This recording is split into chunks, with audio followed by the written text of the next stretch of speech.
Seanca konstituive në Kuvendin e Kosovës ka dështuar për herë të 10. Forcat politike vazhdojnë të mos dakordsohen për formimin e komisionit për votimin e fshehtë për drejtuesin e ri të parlamentit.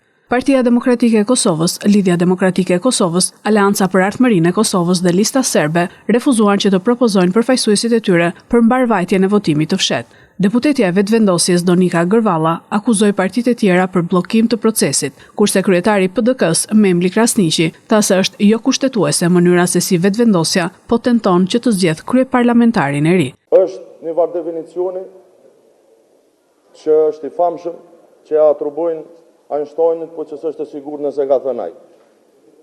Por është vërtet marrëzi që të përsëriten veprimet e njëjta duke pritur rezultate të ndryshme. Kjo vlen pikërisht për këtë situatë.